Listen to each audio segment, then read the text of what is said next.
Prazer imenso estar aqui com vocês hoje, no Enastic. Obrigado ao Piccoli pelo convite. E o tema que o Piccoli me chamou para falar, eu acho que é o tema que todo mundo está de olho, que é a questão da inteligência artificial. Eu fiz uma apresentação, e depois da apresentação vou deixar algum tempo também para a gente poder conversar, trocar perguntas, mas eu vou falar de um modo que está dividido em 3 partes, tá, pessoal? Primeira parte eu vou falar um pouquinho de IA, só para a gente ficar na mesma página. Depois eu vou falar para vocês como eu estou usando IA, quero contar alguns casos pessoais meus, que eu acho que é interessante. E eu sou um usuário intensivo de inteligência artificial, como vocês vão ver. E depois, ao final, eu quero dar alguns exemplos práticos de implementação de IA e cuidados que a gente tem que ter também na governança quando a gente está implementando inteligência artificial, tá? Poderia dividir a minha apresentação também em 2 partes. Uma vai ser engraçada, divertida, ter coisas interessantes, e a outra vai ser um pouquinho mais chata. Quando isso acontecer, resistam ao celular, resistam ao WhatsApp, que eu prometo que vai passar rápido, tá? Bom, vamos lá para a primeira parte, falar um pouquinho de IA. O que a gente fala quando a gente fala de inteligência artificial? Primeira coisa, IA não é algo novo. IA existe desde os anos 50, tá? Esses aqui são alguns dos pioneiros da inteligência artificial. E, em 1952, o John McCarthy, que é esse que está do lado superior direito, ele fez a primeira definição de IA, que ele falou que IA é a ciência e a engenharia de se fazer máquinas inteligentes. Pessoal, não usem essa definição, ela é ultrapassada. A definição que a gente usa hoje é a definição que está no manual de IA do Russell e do Norvig, que é usado nas faculdades de ciência da computação, que eles falam que IA é o estudo e o design de agentes inteligentes, onde um agente inteligente é um sistema que percebe o seu meio e toma ações que maximizam a sua chance de sucesso. Essa definição pode usar, que ela é corrente. E prestem atenção na palavra agentes, tá? Eu vou voltar a ela porque esse é o tópico mais importante para falar de IA hoje e eu vou explicar por quê. Outra coisa, IA é um conjunto de várias disciplinas. Você tem aprendizado de máquina, aprendizado profundo, processamento de linguagem natural, que a gente reúne dentro dessa expressão IA. Sempre que a gente quiser ter uma conversa séria sobre IA, você tem que perguntar, mas do que exatamente você está falando? É de machine learning? É de aprendizado natural, de linguagem natural? Do que exatamente? Tá? Então, isso é importante lembrar. E o último ponto é que IA é uma infraestrutura. Como vocês sabem, vocês estão na linha de frente do Poder Judiciário, para qualquer projeto tecnológico funcionar, você precisa de infraestrutura. E IA precisa de muita infraestrutura. Só para vocês terem uma ideia, até hoje já foi investido mais de $1 trilhão em infraestrutura de IA nos Estados Unidos. Isso é mais do que foi investido para levar o homem à Lua e para desenvolver a internet somado, tá? Então, é o maior projeto de investimento da história da humanidade, é o dinheiro que está sendo colocado em inteligência artificial hoje. E IA é uma pirâmide. Embaixo você tem consumo de eletricidade, de água, você tem data center, você tem bancos de dados, e quando a gente usa IA no nosso celular, a gente só enxerga o topo lá, né? Parece até meio mágica, mas para aquela pergunta que você fez para a IA ser respondida, aquilo rodou data centers, conexão, dados, e talvez tenha até viajado para outro país e voltado para você receber aquela resposta, tá? Então, o mundo inteiro hoje está nessa corrida para se investir em infraestrutura. Só para fazer um parêntese aqui, uma curiosidade, a revolução que a gente está vendo começou em 2023 com a OpenAI, né? E, mais ou menos 1 ano e meio atrás, eu recebi aqui no Brasil o presidente da OpenAI, fundador, que é o Sam Altman. Ele pediu que eu organizasse um encontro dele com a comunidade científica brasileira, eu organizei, e eu fiquei com ele um dia inteiro e eu gravei uma parte da conversa com ele. Tá? Eu fiz todas as perguntas que a maioria das pessoas tem vontade de saber, e eu gravei essa conversa. Quem quiser ouvir depois pode me mandar mensagem no LinkedIn, que eu compartilho. É sempre bom a gente ver de um líder, né, que está na ponta dessas questões. Mas, resumindo, o ponto que mais me tocou do que ele me falou, ele falou assim: Ronaldo, IA é a nova eletricidade. O que significa isso? No mundo que a gente vive hoje, tudo se pluga na eletricidade. Né? Quando acaba a luz, não tem como trabalhar, não tem como você nem subir de elevador, quem mora em prédio. Então, a nossa vida paralisa. A internet, ela virou também parte da infraestrutura. Quando a internet para de funcionar, a gente paralisa o trabalho, muitas vezes tem dificuldade de fazer o que a gente está fazendo, fica reclamando e esperando ela voltar. Na visão dele, a IA vai ser a mesma coisa. Quando a IA faltar, não estiver funcionando, a gente vai ficar lá esperando ela voltar, porque tudo vai estar plugado em cima dela. Então, ele enxerga a IA como uma nova infraestrutura em cima da eletricidade e da internet. Tá? Dito isso, eu já pulo para a segunda parte da minha apresentação, que é exatamente contar para vocês alguns exemplos pessoais de como eu estou usando inteligência artificial, para vocês verem o que tem acontecido nessa área. Tá? E eu dividi esses exemplos em 2 anos distintos. Primeiro, eu vou contar para vocês o que eu fazia no longínquo ano de 2025. Tá? E depois eu vou contar para vocês o que eu estou fazendo no ano de 2026. Vocês vão ver que tem uma diferença brutal nesses 2 usos que eu vou explicar. Tá? Então, vamos lá viajar no tempo para o longínquo ano de 2025. IA, pessoal, é muito boa para resolver problemas de burocracia. Eu acho que todo mundo já reparou isso. Tá?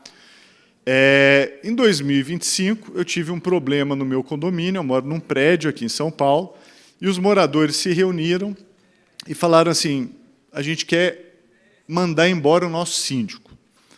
Vocês veem que o problema era grave. Aí eles olharam para mim. Curiosamente, eu sou o único advogado do meu prédio, pelo menos o único que vai nas reuniões de condomínio, e eles falaram: você, como advogado, vai resolver o nosso problema. Eu falei: pessoal, eu não advogo na área de direito imobiliário, condominial, eu sou advogado de tecnologia. Ninguém se importou e jogaram a bomba para mim mesmo assim. O que eu fiz? Fiz o que a maioria das pessoas faria, fui lá olhar a convenção do meu condomínio. Senhoras e senhores, esta é a convenção do meu condomínio, escrita nos anos 60, cheia de carimbos.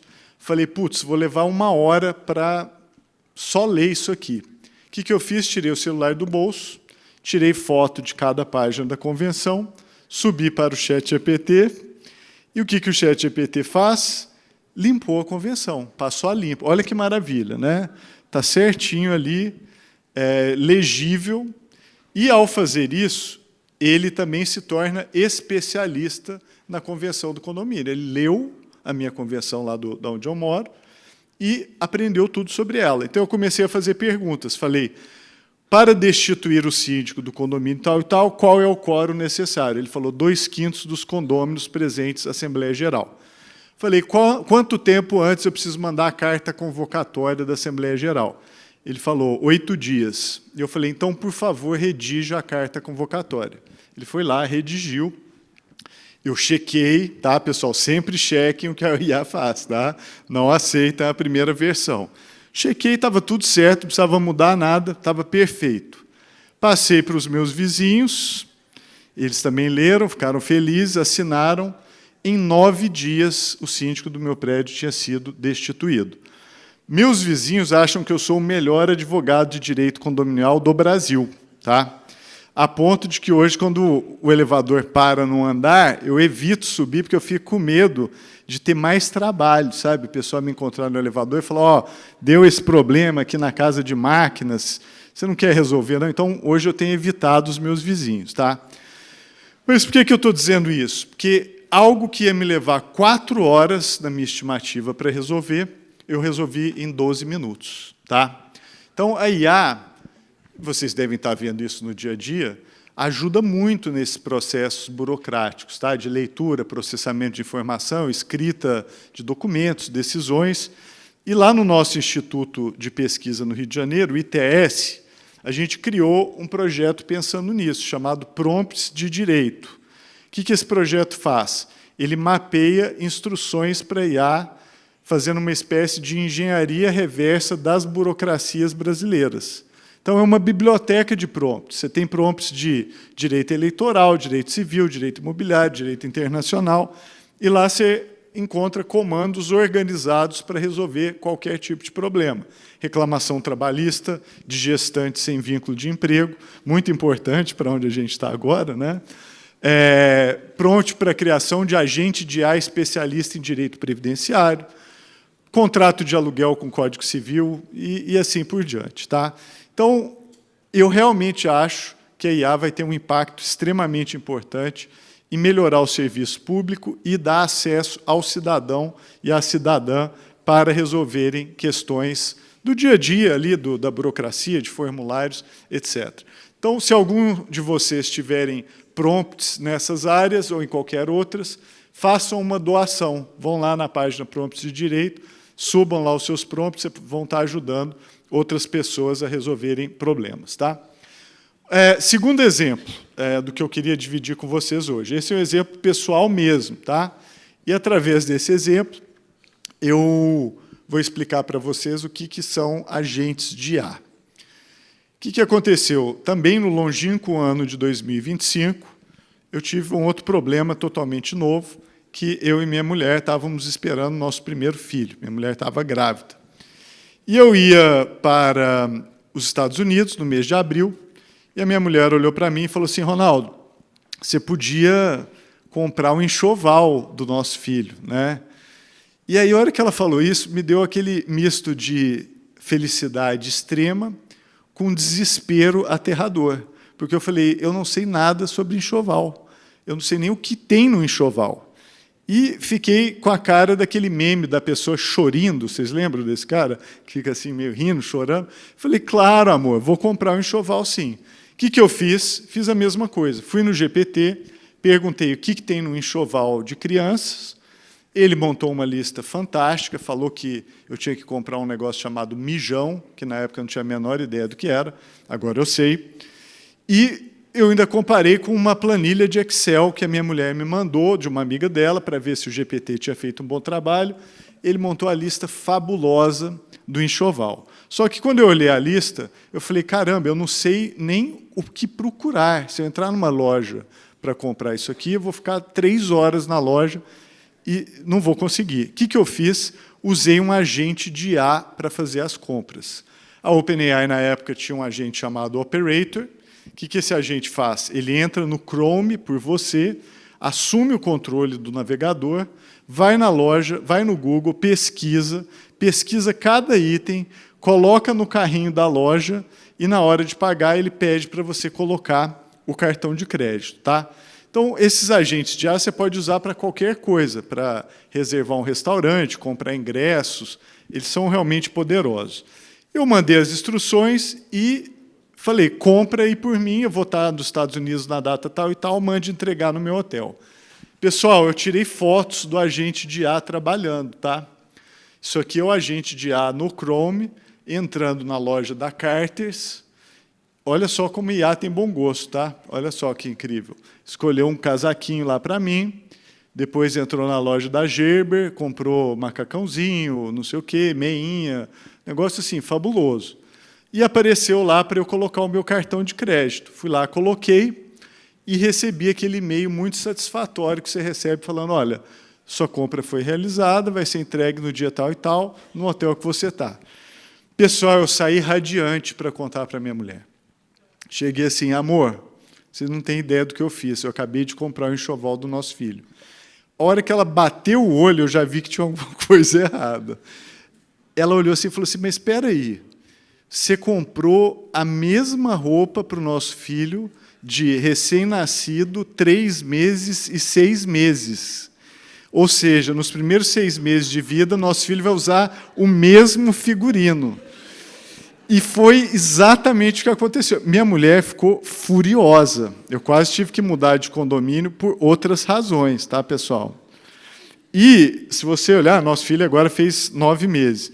Nas fotos dele, parece assim que ele crescia e a roupa crescia com ele.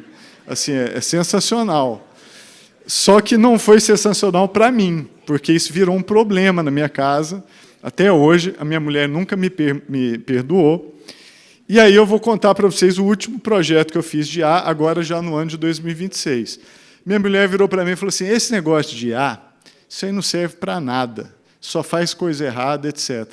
Eu falei, amor, o que você quer que eu faça com IA para reparar o meu problema? Porque isso aí virou assunto, tá? Todo dia que eu vou jantar, quando eu faço alguma coisa errada, minha mulher me lembra disso.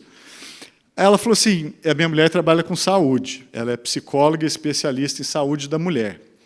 Ela falou assim, então, pega esse negócio aí e faz uma rede social para mim. Porque eu recebo muita consulta no Instagram, não estou dando conta da consulta, e eu gostaria que você fizesse uma rede social para mim. Falei, rede social? Que eu fiz, né? Falei, caramba, com as IAs de hoje, eu consigo programar. Eu entrei lá na Code, que é programação, e resolvi fazer um projeto pessoal de criar uma rede social para minha mulher. Pessoal, depois de mais ou menos uns 10 dias trabalhando no projeto, eu tenho a honra de, pela primeira vez, o Ademir já viu a minha apresentação, ele nunca viu essa parte, porque realmente é nova, eu apresento para vocês a rede social chamada Delas. Esse aqui é o ícone. Se você olhar o meu celular, vocês vão ver, dentre os aplicativos, já a rede Delas. E o que essa rede social faz? Ela é uma rede para a saúde da mulher. Eu segui todas as especificações que a minha mulher me passou para criar, por exemplo, uma área de fórum para ajudar com saúde, alimentação. Criei também uma área de fotos. E a rede social hoje ela trata de aprendizado contínuo, empreendedorismo, espiritualidade, medicina, saúde física, mental. É uma rede que você só entra por convite. Então, se quiserem entrar, não é comigo, tá? Mandem uma mensagem para minha mulher, já vou falar o nome dela. Ela chama Alexandra Fogaça. Fala no Instagram que viu a minha palestra e pede para entrar. Então, ela quis fazer uma espécie de um anti-Instagram.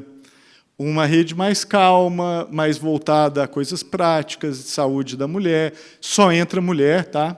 Uma das coisas que ela me fez fazer foi um reconhecimento facial na saída, que a própria IA analisa e dá um score se a pessoa é uma mulher ou não e admite a entrada. E eu fiz esse projeto, tá? Como eu te falei para vocês, levei 10 dias. Pessoal, a minha profissão, só para lembrar, eu sou advogado, tá? Eu não sou programador, e mesmo assim, usando o Cloud Code na minha casa, tendo habilidades que eu já vou falar daqui a pouco, eu consegui fazer uma rede social funcional que funciona do mesmo jeito que o Instagram, voltada para outra aplicação completamente diferente. Tá? Essa é a IA agêntica, a IA de 2026. É uma IA extremamente poderosa, que faz coisas que a gente nunca imaginou que ela seria capaz de fazer antes. Então, o que está acontecendo hoje? Está acontecendo uma mudança radical. Se a gente achava que a IA de 2023 até 2025 era poderosa, a IA de hoje, pessoal, de 2026, é muito radical, porque você dá tarefas para ela e ela faz. Eu faria, para a gente entender juntos, a analogia do motor. Tá? A IA de 2023, que responde perguntas, é o motor. Ela é muito capaz, mas ela estava sendo usada para coisas abstratas, que era, você perguntava para ela uma coisa, ela te respondia. A IA de hoje é o carro. O motor, ele foi inventado antes do carro. Por várias décadas, ele era usado para coisas genéricas. Tipo, o uso mais importante do motor era bombear a água. Tá? Até que alguém olhou para aquilo e falou, pô, e se eu colocar isso numa carroceria, botar um freio e uma direção e ligar esse motor, o que acontece? Foi assim que surgiu a indústria automobilística, que mudou o mundo. Tá? Então, o que está acontecendo com a IA hoje é que a gente está colocando uma carroceria, um freio e uma direção, e usando ela para fazer tarefas específicas. Essa carroceria a gente chama em inglês de harness, que em português pode ser traduzido como arreios. A gente está colocando um arreio na IA para que, em vez de ela fazer qualquer coisa, ela comece a fazer tarefas específicas. E esses arreios fazem com que ela possa se especializar em fazer planilha, em escrever um texto, em programar, em construir uma rede social. Ou seja, existem hoje arreios para colocar a IA para fazer basicamente qualquer tipo de tarefa. E só para vocês terem uma ideia, a IA sem um arreio, quando ela é colocada para programar, e você faz um teste nela, a nota dela é boa, mas é 77%. Se você coloca um arreio numa IA para programação, ela chega a pontuar nos testes de programação 93%. O que significa isso? Quando você especializa a IA para uma tarefa, o desempenho dela passa a ser muito maior e muito melhor. Tá? Então, o que está acontecendo hoje? As profissões estão se transformando e a gente está cada vez mais usando IAs para fazer a tarefa nesse formato de agente. A primeira profissão que mudou é a engenharia de software. Hoje, 95% dos engenheiros de software usam inteligência artificial para fazer o seu trabalho. 75% deles usam para mais da metade de todo o trabalho que fazem. Tá? E há um crescimento de 340% em ofertas de emprego exigindo experiência com agentes de IA, agora nos últimos 6 meses. Tá? Todo mundo que eu conheço que é especialista em usar agentes de IA está empregado nesse momento e ganhando pelo menos R$200 mil de piso salarial, tá? Só para vocês terem uma ideia do que a gente está falando. O que vai acontecer? Todas as profissões vão ir nesse caminho. Tá? A gente vai mudar a forma como a gente trabalha no seguinte sentido.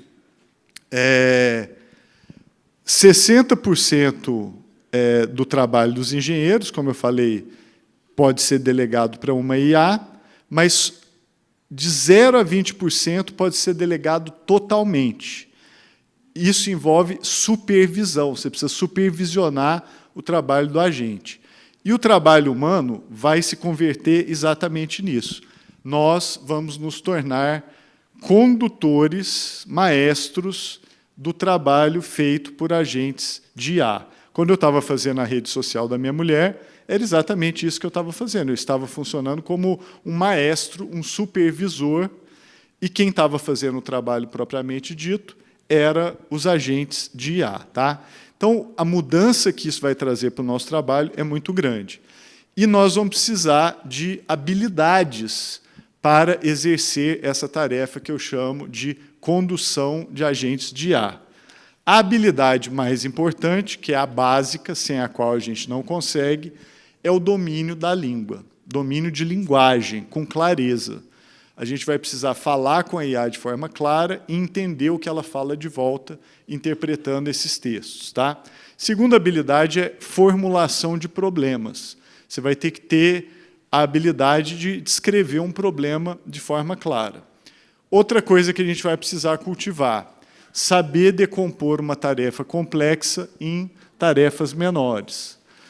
Gerir memória. Quando você está trabalhando com IA, e eu falo isso por experiência própria, é muito fácil você esquecer o que você fez antes. Então, você tem que ter sempre um registro de gestão de memória. Outras habilidades importantes. Calibração de confiança. Você vai ter que decidir o quanto você confia ou não naquele agente para fazer aquela tarefa. Julgamento técnico e ético. Pensamento de sistema. O que mais? E essas aqui são habilidades individuais. Atenção contínua. Para trabalhar com agente de IA, por exemplo, para fazer essa rede social, sinceramente, o meu cérebro quase fritou. Tinha dias que eu ia dormir à noite que eu falava, caramba, nunca senti um cansaço cognitivo tão profundo, porque requer muita atenção e por várias horas. Higiene cognitiva, é exatamente isso, saber descansar, adaptabilidade e, de novo, a questão ética. No Brasil, a gente tem um problema, e esse problema me preocupa. Infelizmente, no nosso país, segundo dados do INAF, só 10% das pessoas dominam o português de forma plena. Tá?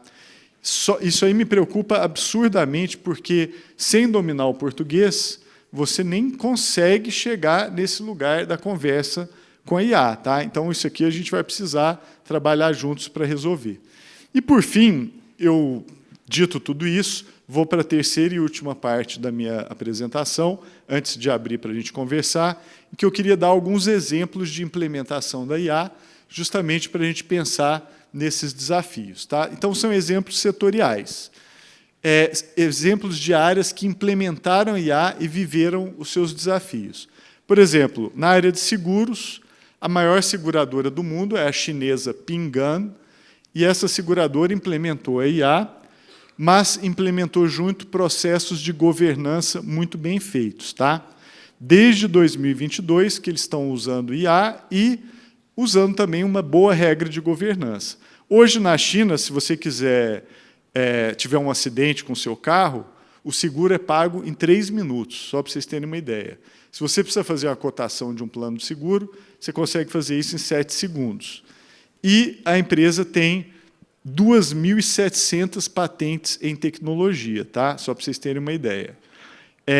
Qual que foi o segredo? Manter os humanos no centro, autonomia humana, segurança e controlabilidade, e manter sempre abertura e transparência. Então, eles fizeram tudo certo, porque eles implementaram a IA e implementaram os dispositivos de segurança da IA. Agora, eu vou dar um caso de quem fez tudo errado, de onde as coisas deram errado. Outra seguradora muito grande é a United Health, dos Estados Unidos. É uma empresa que até já operou muitos anos no Brasil, e o uso deles de IA não foi bem sucedido. Por quê? Eles criaram um algoritmo que se chamava NH Predict. Esse algoritmo rodou por mais de 2 anos, só que ele tinha uma taxa de erro de 90%. Era um algoritmo que controlava hospitalizações. E, como não tinha supervisão humana, eles deixaram aquele algoritmo rodar, e o algoritmo foi tomando inúmeras decisões erradas ao longo do tempo, de modo que o que está acontecendo agora é que a empresa está sendo processada por uma ação civil pública nos Estados Unidos, que está querendo cobrar uma dívida milionária por causa desses erros. Qual que é a lição aqui? Se você vai implementar IA, você precisa de supervisão. É aquilo que eu falei. Não dá para você só ficar olhando o agente trabalhar. Você tem que supervisionar e tem que ter uma revisão humana obrigatória. Também precisa de um canal de denúncias. A pessoa que teve um problema com o algoritmo tem que ter onde denunciar. E de auditoria contínua das taxas de acerto e erro do uso da IA. Se você não faz uma auditoria disso, nem queira implementar a IA, ainda mais em escala, porque essa é uma coisa importante. Outro setor da tecnologia, tem um caso famoso da Samsung. O que aconteceu com a Samsung? Um funcionário, muito empolgado com o ChatGPT, estava lá trabalhando e colocou códigos de equipamentos de segurança da Samsung para tentar resolver um problema mais rápido. O que aconteceu? Os dados vazaram. Qual que é a lição que a gente dá aqui? Primeiro, não pode colocar dado sensível em IAs abertas. Tá? Isso é muito grave, especialmente nós, advogados, colocar dado de cliente, ou se a gente é juiz, funcionário público, não pode fazer isso em IA aberta. Você tem que ter um ambiente controlado. Qual foi a reação da Samsung? Eles agiram bem depois. Eles fizeram uma política que era proibiram o uso de IA, implementaram um sistema de governança para IA, e só depois da governança ter sido implementada, eles liberaram, então, o uso dentro da empresa. Tá? Então, eu achei interessante a resposta deles. Outro caso muito interessante, um caso de fraude envolvendo deepfakes. Essa aqui é terrível, uma empresa inglesa chamada Arup sofreu uma fraude com deepfake de 25 milhões de dólares. Como que aconteceu? O bandido ligou para a subsidiária em Hong Kong, fazendo uma ligação de Zoom, como se fosse um diretor da empresa. Usou a IA para criar a imagem do diretor da empresa e a voz dele. O funcionário desconfiou, porque o cara estava pedindo para ele depositar 25 milhões de dólares numa conta. Ele falou, olha, eu preciso de mais confirmações. O bandido falou, não tem problema. Fez outra conferência com 3 diretores da empresa, criados por IA, com a voz clonada, e os 3 falaram, olha, pode depositar, pode ficar tranquilo, isso aqui está autorizado pela sede, tal. O cara foi lá e falou, bom, acabei de falar com 3 diretores. Depositou 25 milhões de dólares na conta do bandido e só foi perceber isso tipo 1 mês depois. Então, hoje em dia, não dá para confiar nem em voz, nem em vídeo mais. Muito cuidado, a gente precisa de formas de autenticação muito mais robustas. Tá? E, por fim, na área de transporte, eu tenho falado muito com os Detrans, a gente está no momento em que a ideia de carro autônomo se tornou verdadeira. Tá? Eu acabei de voltar de novo dos Estados Unidos, felizmente não tive que comprar nada lá dessa vez, e o que aconteceu é que, nessa cidade, o carro autônomo, Austin, no Texas, já faz corrida no Uber. Quando você pede o Uber, aparece assim, você foi confirmado com carro autônomo, decide aceitar ou não. E aí você toma a sua decisão se você quer ir com o autônomo ou não. Mas só para vocês terem uma ideia, essa empresa do Google, chamada Waymo, já tem 2.500 carros autônomos em 10 cidades dos Estados Unidos, e eles fazem 450 mil corridas autônomas por semana. Tá? Na China é a mesma coisa, o competidor deles chama Baidu Apollo. Agora, o processo de regulação do carro autônomo é muito complexo, e tem casos que deram errado. Então, por exemplo, o caso da General Motors, que estava desenvolvendo um carro autônomo chamado Cruise. O que aconteceu? Eles gastaram 10 bilhões de dólares no desenvolvimento desse carro, só que, infelizmente, em 2023, houve um acidente em que o carro autônomo atropelou e arrastou uma pessoa por 6 metros na cidade de São Francisco, e ela faleceu. Tá? A empresa reagiu da pior forma possível. Eles acobertaram o acidente, não contaram para o regulador, e, como consequência, quando foram descobertos, tiveram uma multa muito pesada, suspensão das licenças, o CEO foi demitido, e, em 2024, a General Motors encerrou completamente o programa deles de carro autônomo Cruise. Tá? Então, vocês veem uma falha de governança trágica, ocultada, que destrói um projeto de 10 bilhões de dólares simplesmente porque você não seguiu as regras de governança. Por isso que IA traz muito poder, mas ela traz também muita responsabilidade. Tá? Então, só para terminar essa parte, quais as lições que a gente tem com relação a isso? Implementar IA é fantástico, mas você precisa, ao fazer isso, pensar na governança desde o primeiro dia. Você precisa estabelecer uma prática de monitoramento contínuo do uso da IA.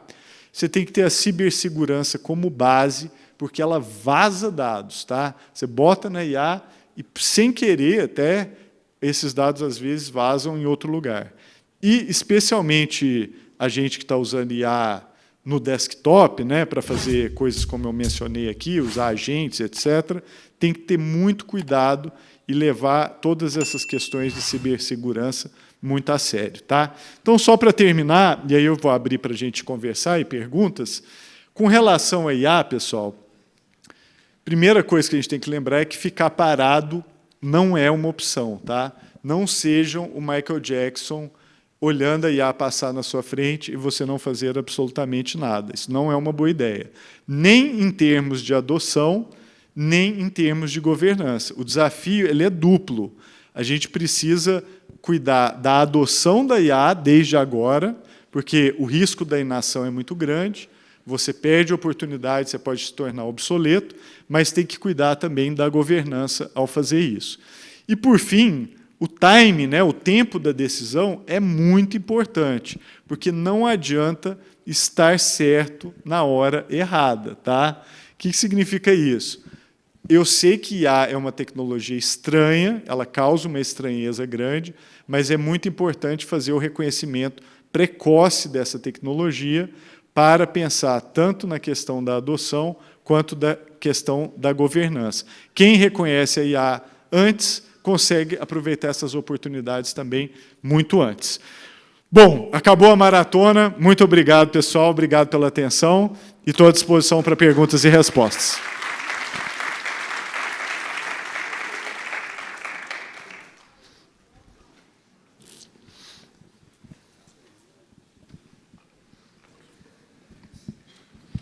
Boa noite, parabéns.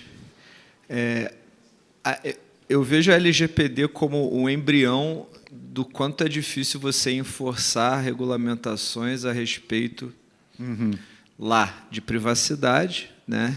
Ela pouco adiantou para qualquer coisa. A agência responsável por enforçá-la não tem braço para fazer 0,1% do que deveria. E isso é potencializado muitas vezes no mundo da IA. Então, a conversa de governança ela é muito interessante no papel, né? E quanto isso é importante.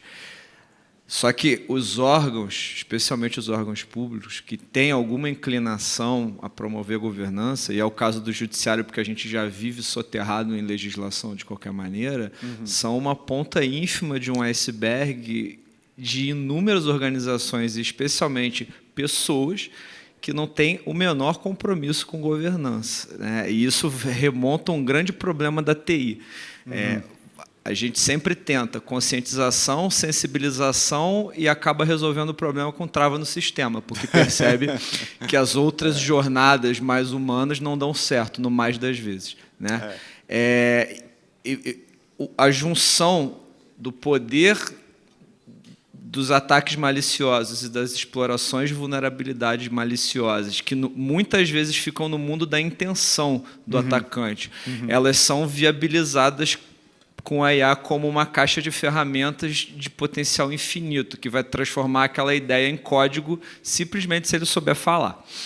Então, como você vê uma nova e ampla trava no sistema, onde a gente vai conseguir criar um perímetro de cibersegurança, né, contra a falsificação de documento e processo judicial, que já está acontecendo mudança do metadado do georreferenciamento para suscitar uma incompetência territorial relativa, ou mudança do metadado da data de assinatura do contrato para suscitar uma prescrição. Isso vem acontecendo com enorme frequência, e mudança até do GovBR, porque você não vê o hash, enfim, não dá para mandar todos os processos para perícia, processo de juizado especial, não tem perícia. Então, assim, como você vê esse desafio quase intransponível de tentar criar um arcabouço não legislativo, porque eu tenho certeza que ele não vai funcionar para nada, não é uma lei enforçável, mas um arcabouço real de ferramentas efetivas e existentes para construir esse perímetro de segurança? Essa pergunta ela é chave, tá? Porque o que acontece? Ser brasileiro não é fácil, né? Vocês sabem, a gente sabe. Qual é o problema de cibersegurança no Brasil? São dois. O primeiro é que todos os dados de todos os brasileiros e brasileiras vazaram na internet. Você entra hoje no Telegram, você compra o dado de qualquer pessoa, você pega, por exemplo, nome do pai, nome da mãe, endereços passados, número de celular, do presente e do passado, número de telefone, se a pessoa tem participação societária ou não, se ela tem veículo no nome dela, e, em alguns casos, você consegue até o imposto de renda da pessoa vazado. Tá? Isso você compra assim, por centavos, tá? É aberto. Por que isso aconteceu? Porque, historicamente, a gente foi acumulando vazamentos e mais vazamentos, e o dado de todo mundo está na rua. Esse é o primeiro ponto. E é isso que alimenta golpe de WhatsApp, né?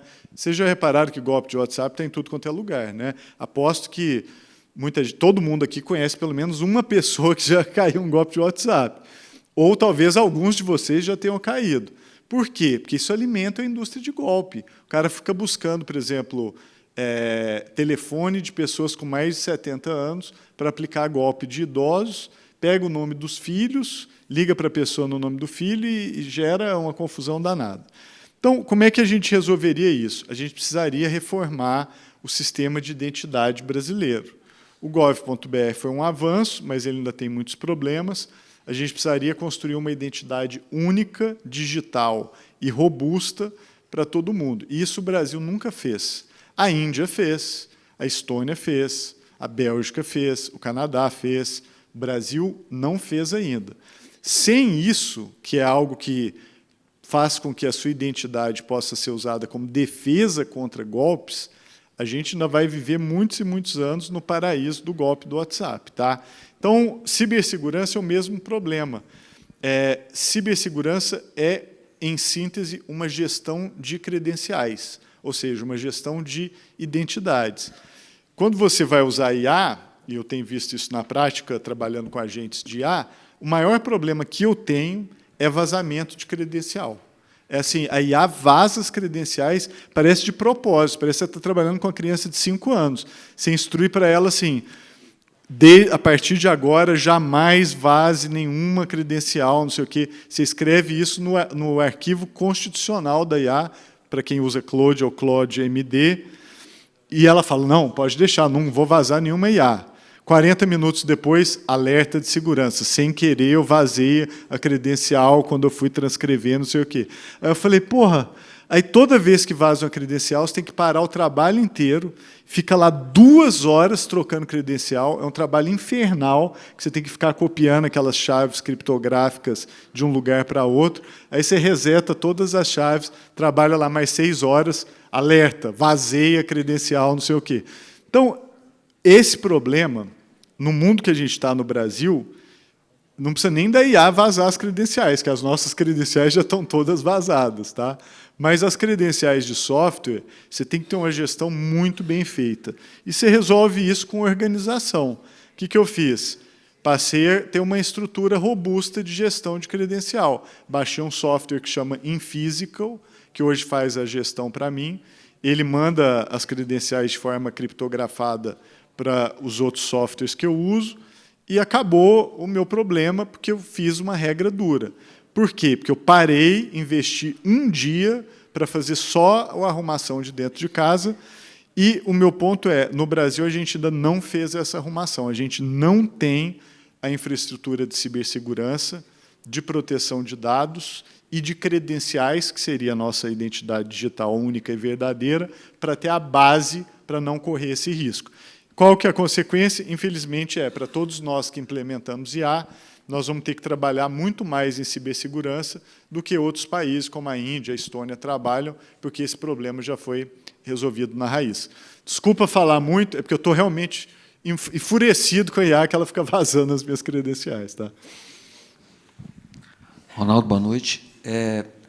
Minha pergunta é um pouco diferente, mas no sentido dessa, vamos chamar de geopolítica em relação à IA. Uhum. Então, a gente tem marcadamente, assim, embora vários países tenham experiência com desenvolvimento de modelos, e todos partiram do mesmo lugar, que foi o paper do Google há alguns anos, que publicou isso, que foi fantástico, né, com os Transformers, mas nós temos assim, um modelo norte-americano, que é uma IA fechada, injetando muito dinheiro, eliminando postos de trabalho, não porque é IA, mas para pegar o dinheiro para colocar ali, fechada no modelo, um modelo corporativo. E, do outro lado, nós temos os chineses com modelos tão bons quanto, e acho até que a gente não tem tanto acesso à informação. Verdade. Porque há um determinado controle dessa informação, mas os modelos são fantásticos, que optou por uma outra vertente. Ela abriu, os modelos são, a maioria desses modelos, se não todos, são open source. Verdade. Né? Então, eu posso pegar um modelo tão poderoso quanto um GPT, um Gemini, se eu tiver uma máquina, alguma coisa, eu coloco lá e... Como é que você vê isso? Porque são 2 apostas completamente diferentes, né? E essa corrida está maluca. Você foi na pergunta-chave, porque essa é a grande questão. Né? Por exemplo, qual é o papel do Brasil nisso? Na minha visão, o Brasil devia seguir o modelo open source, no sentido de que a IA open source, que tem os pesos abertos, né, ela pode ser retreinada.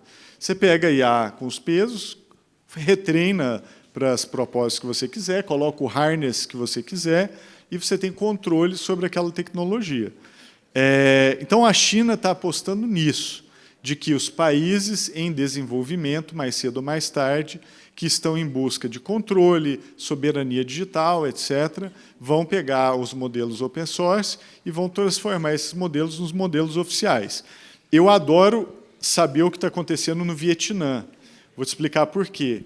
Primeiro, porque o Vietnã está se desenvolvendo rapidamente, tá? Cresce a 8% ao ano, virou uma potência industrial, exporta 180 bilhões de dólares em tecnologia todo ano, daqui a pouco vai chegar no Brasil.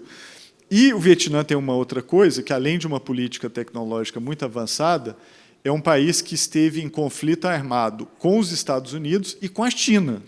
Então, não se alinha nenhum dos dois, porque já guerreou com ambos. Então, eles têm uma preocupação de manter uma política muito autônoma. E qual é a decisão do Vietnã? Criar um modelo open source local. Essa é a minha briga aqui com o Brasil. Eu acho que nós não podemos desenvolver uma dependência de IaaS de qualquer lugar que seja. Tá? Eu acho que a gente tem que ter autonomia no futuro para que as IaaS que a gente use, a gente tenha controle sobre elas e auditabilidade. Por quê?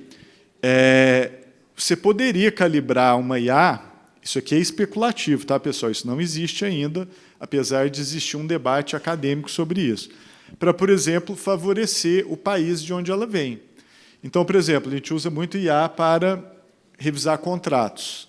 Aí você bota um contrato lá na IA, a IA fala, a outra parte é uma parte que mora nos Estados Unidos. Então, ela lembra do comando e fala, olha, favorecer quem está nos Estados Unidos. Não vai favorecer de forma flagrante, tá? Vai ser assim, micro coisinhas assim, posso aceitar a cláusula tal e tal? Pode, não, pode ficar tranquilo, essa cláusula é de boa, é normal em contratos, etc. Você fala, legal, assinei. Então, isso existe hoje? Não, não há nenhuma evidência de que isso existe. Isso pode existir no futuro? Pode, porque IA virou uma infraestrutura geopolítica muito flexível e, se um determinado país resolver pegar suas IAs e criar regras que favorecem o próprio país, isso pode acontecer. É isso que eu acho que não dá para o Brasil marcar bobeira. Por isso que a minha briga precisamos construir infraestrutura local, data centers locais e desenvolver IAs locais. O maior risco que o Brasil corre com relação à IA é da gente ficar totalmente de fora do desenvolvimento da IA. Não tem risco maior do que esse. Você pode ter a lei mais fantástica do mundo de regulação, proteção, etc. Se a gente não tiver um mínimo de capacidade local e a gente depender 100% de IAs feitas fora, a gente está numa situação geopolítica extremamente delicada, considerando que a IA é a infraestrutura do futuro. Tá? Então, essa é a minha visão. Eu pegaria open source e rodaria, treinaria no Brasil e desenvolveria a partir de lá, sem a menor dúvida. Isso dá uma autonomia e um aprendizado que, usando a IA fechada, você nunca vai ter. Então, importantíssimo. Boa noite, professor Ronaldo. Muito obrigado aí pela oportunidade. Eu vim, na verdade, para ver o sorteio, mas eu peguei 10 minutos da sua palestra, que me impressionou por informações que, às vezes, em 1 hora, você não vê as informações vindo. A minha área é jurídica. Mas você fez uma afirmação com relação a vazamento de dados de nós todos aqui no Telegram. Sim. Por que o Telegram tem muito mais conteúdos vazados do que o próprio WhatsApp e outras redes sociais? O que nós podemos fazer para reverter essa situação? Obrigado. Excelente pergunta. O que muda no Telegram para as outras redes? É a governança. A tecnologia é mais ou menos a mesma coisa, né? O WhatsApp e o Telegram têm bases tecnológicas relativamente similares. Mas o Telegram ele é muito mais aberto com relação à governança. Ele não inspeciona direito o que está acontecendo ali. Naquela coisa dos grupos abertos, né, que são buscáveis, aquilo ali é meio a porta do inferno. Vazamento de dados é o mais leve do que tem ali, porque se encontra coisas ali que são do arco da velha. Todo tipo de problema tem ali. Agora, eu já falei, até já escrevi artigo sobre isso, o Telegram foi desenhado para evadir as jurisdições locais, né? A sede dele é nos Emirados Árabes, o dono do Telegram não tem residência física. Não, o dono é russo, mas ele saiu da Rússia, ele vive circulando no mundo, num avião, eu acho, ninguém sabe onde ele está, e a sede do Telegram, da empresa, é nos Emirados Árabes. Então, assim, ele é desenhado, você não sabe quem é diretor do Telegram, você não sabe quem é os funcionários, você não sabe qual é o endereço, você não sabe nada.